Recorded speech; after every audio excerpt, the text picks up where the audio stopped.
Hello, and welcome to another conversation, a divorce discussions conversation. And today I have Kathy Baldwin. She is the founder of RiseUP Coaching, author of Unlearn the Crap, and international speaker, transitioned from her corporate career to entrepreneurship after her own midlife crisis and personal alignment. She utilizes her 40 plus years of personal development, coaching, and extensive learning of over 100 leading experts to guide her clients with her proprietary methods using bioresonance, universal laws, and true authentic alignment. Kathy, it is so wonderful to have you here. I am so thrilled to be here. And so let's talk about, first question I always ask people is, what got you into this? I mean, because I get that you have a lot of experience and you have you went through the midlife crisis, and then all of a sudden you kind of made a little bit of a switch, I'm guessing. So what was that all about for you?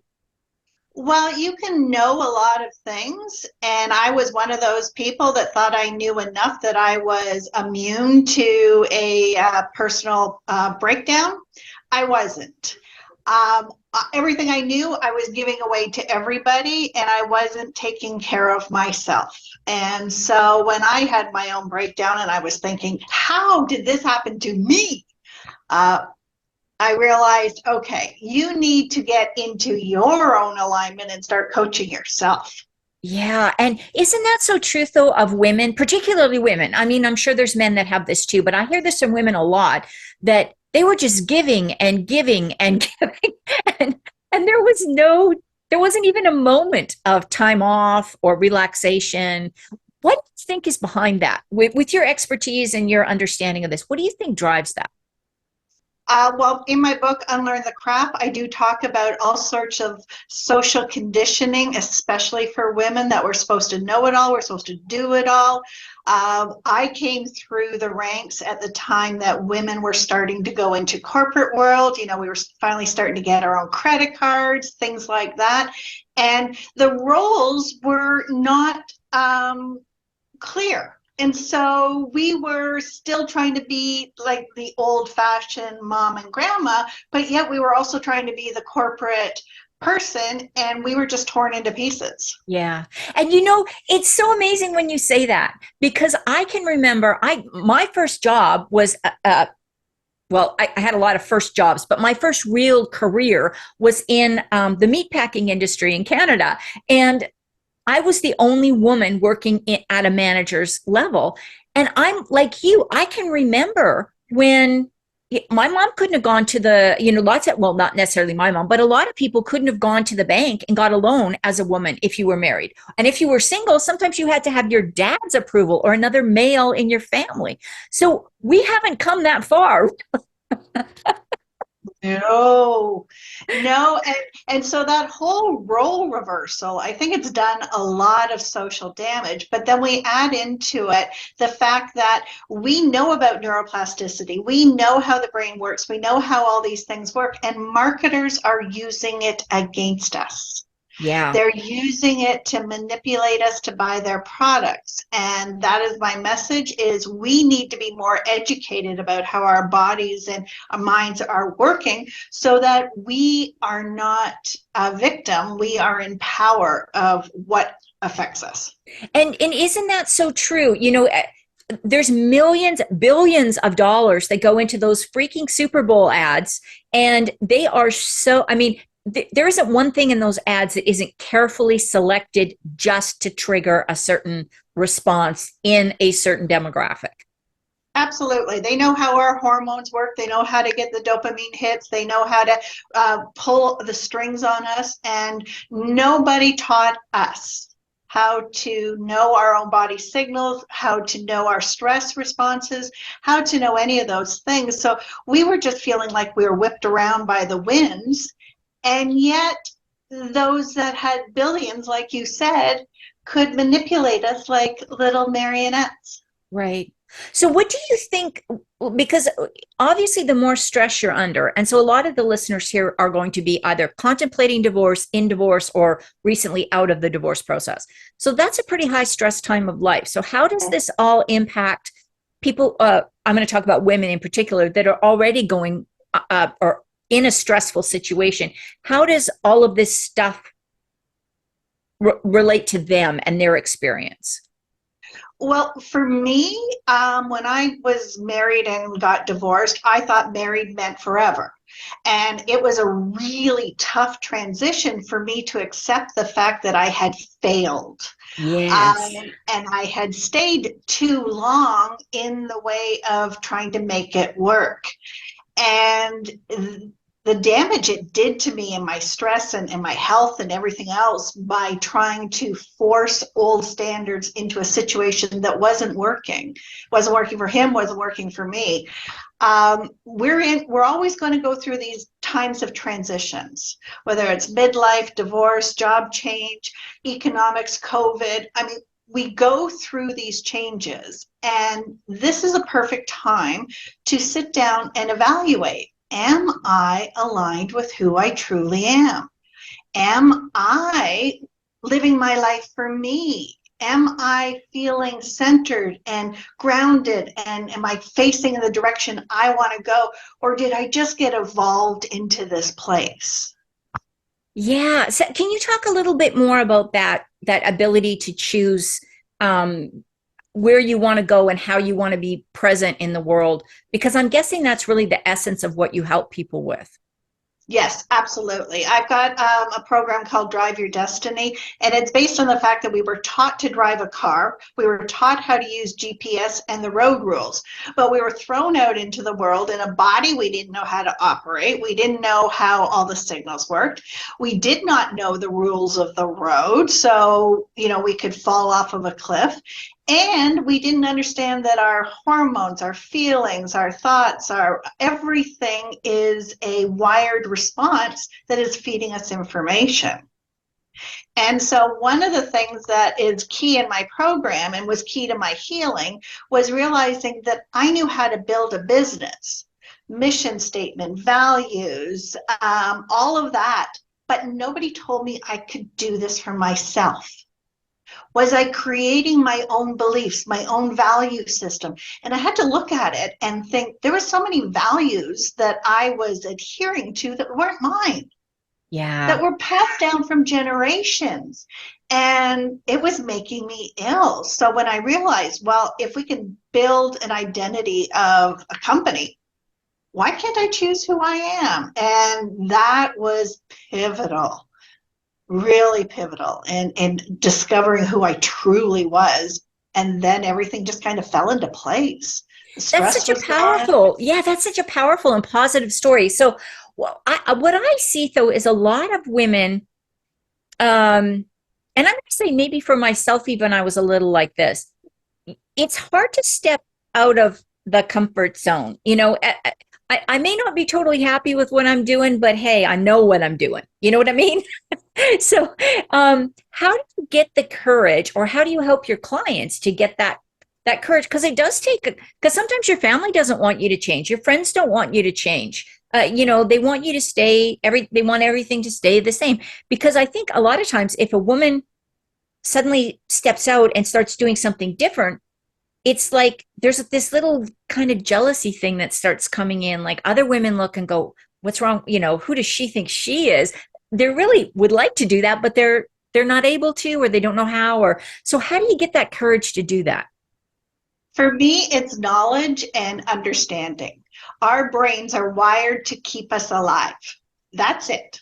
They're not meant to keep us wealthy, healthy, happy, anything, just alive. So our comfort zone is like our photograph album of our past. And that is all it has. So if you want something different, even if it's sometimes a different food on a menu, it will trigger fear. And all fear means, and this is what I tell my clients, is you are outside of your programs. The automatic pilot has been turned off, and you are now in the driver's seat. Be aware. Yeah. And if you drove yourself to this place where you're saying, I want to go different, I want to go left, I want to go right, then you know that your brain is going to go, oh, we're outside. What's going on? And that's all it is the automatic pilot is switched off and you start to become alive. Yeah, yeah. And I'm gonna throw this in here because I always hear people say this. Well, that's not realistic. Kathy is not suggesting that you all of a sudden go from corporate CEO and decide you want to be a horse trainer and you've never even rode a horse and you just quit everything and go become a horse trainer.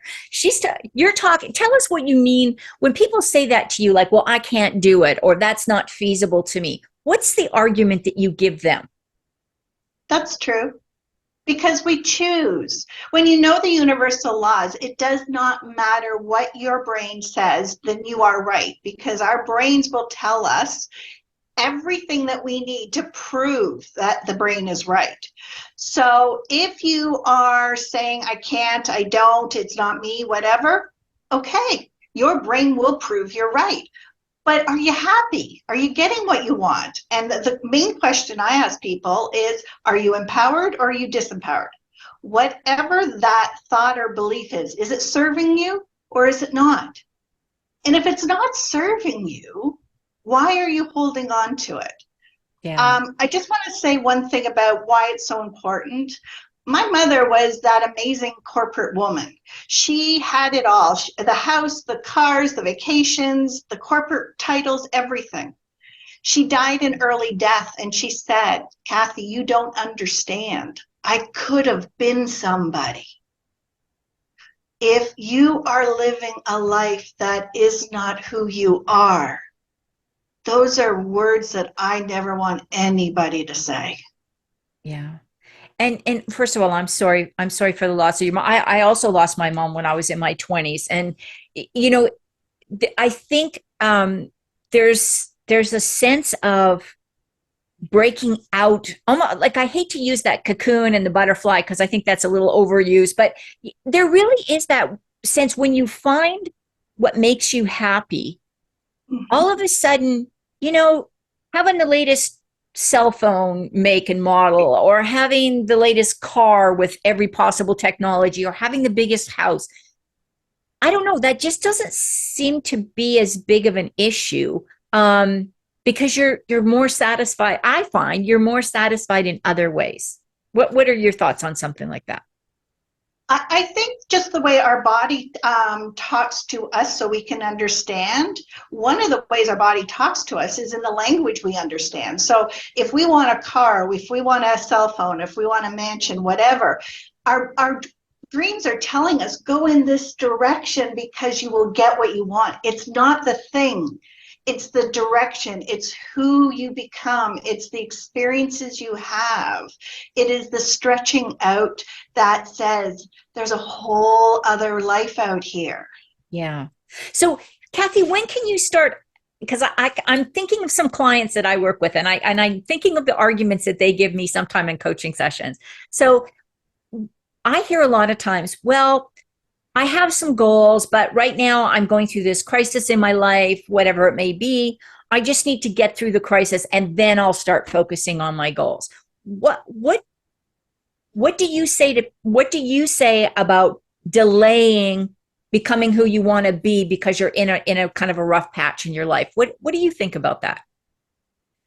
Nothing's going to change if nothing changes. And when we are focused in on the crisis, we are keeping the focus off of ourselves. That's one of the main things I needed to learn was my life was for me, not about serving everybody else. And as soon as I stopped serving and taking care of everybody, especially my ex-husband, they became the best versions of themselves because I didn't have to fix everything. Yeah. Yeah. And quite often we are those enablers, right? We'll keep supporting people if we just cut them loose. They're either going to figure it out or they're not. And it's not our I love that. It's not our responsibility to fix everybody. Yeah. Yeah. But we're raised with that, as the woman. We have to do it all, fix it all. I can't tell you how many times I'd heard someone say, Kathy, you got to fix this. Yeah. And it would come down to my ex-husband became such a fearful person because I made every decision. And after our divorce, he's like, I'm the best version of myself I've ever been.